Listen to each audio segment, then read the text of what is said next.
What's up, guys? I'm BTC. Finally managed to get on the PTR. I got some pretty good gameplay of the Reaper and Junkrat changes. Also, Baptiste has a lamp.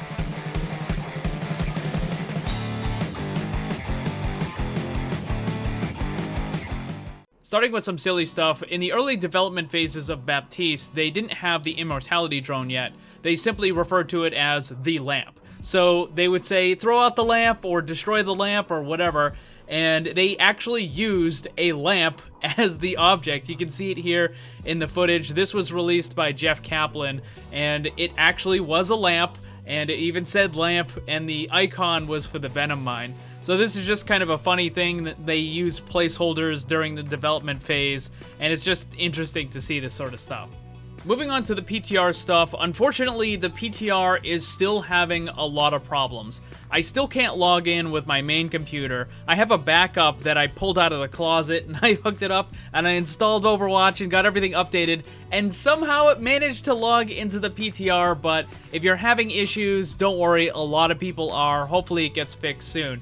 But I wanted to show you some gameplay and a little bit more breakdown of what the exact changes of Junkrat, Reaper, and Symmetra look like. We're going to start with Junkrat. How it works now is you get one free bounce, and then the second one completely stops all of its momentum. So if you bounce it off of the wall, it's going to keep its momentum, bounce off at the arc, and then when it hits the ground, it stops moving forward, and it will just do a little hop vertically, and then it explodes. So that's it, you just get that one bounce. Now, if you aim it at the ground, it will bounce once, keep its momentum, and then that second one just stops it from moving altogether. So that's pretty much how it works now. You get one free bounce, whether it's the wall or the ground. That second one stops moving.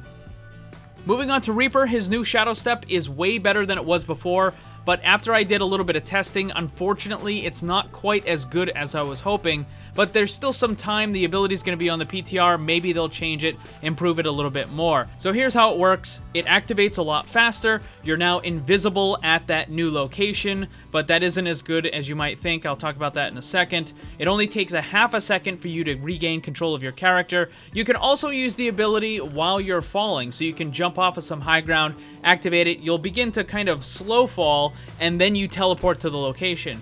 Now, being invisible and gaining your character control after only half a second is good, but there's this big swirly pattern thing on the ground. Basically what Reaper uses as the targeting locator for the ability itself. Everyone else can see that. So I couldn't tell about this when it was just in the training area, but when I was in a custom game and I had multiple players in there, you can see the enemy Reaper trying to teleport. Like, you can't see them moving it around, but as soon as they activate it, it appears, and you can see that, and you know that they're gonna appear there. Even though the Reaper itself is invisible, you can just aim where it's going to be, and you can still hit him.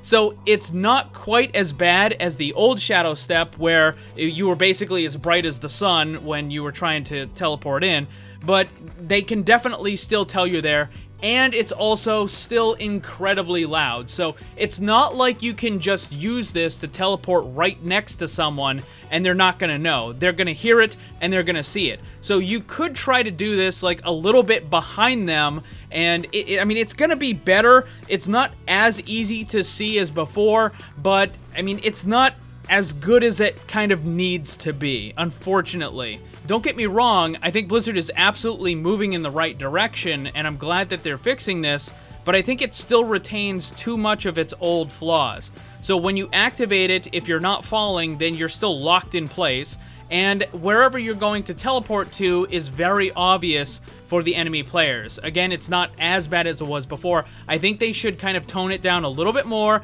I think they should definitely be able to see where you're teleporting, but it should be a little more subtle. It shouldn't be quite that bright or obvious. So if they're paying attention, they're gonna notice it, but don't make it all kinds of bright and like point it out to the enemy team like, hey, there's a Reaper that's gonna teleport right there, right?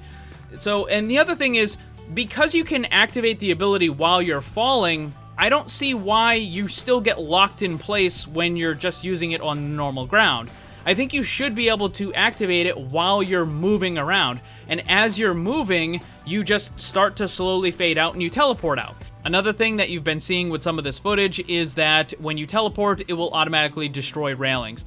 Unfortunately, there is a bug with this where sometimes it will cause you to kind of fall off the edge. Now, I don't know if it's just because of the railings or maybe you're trying to teleport too close to the edge, but if this were to happen in a game, this would be a really big problem because, you know, you try to teleport to the high ground and nope, you just kind of slide and fall right off. And that's going to be a pretty big problem. The same thing happens with Symmetra's teleporter. When you try to place it, you'll notice that a lot of the times it tries to place the teleporter on top of the railings, and then the railings get destroyed, and the teleporter just falls. But other times, you try to place it on that edge or near the railings, and the teleporter kind of gets pushed off to the side, and then it falls down, and depending where it falls, it might just get destroyed. So it's much better than it was before with the whole railing problem, but there's still a couple of bugs that they need to work out. So here are my thoughts on it. I think for Junkrat, the momentum of the second bounce should be reduced. It shouldn't completely stop like it does.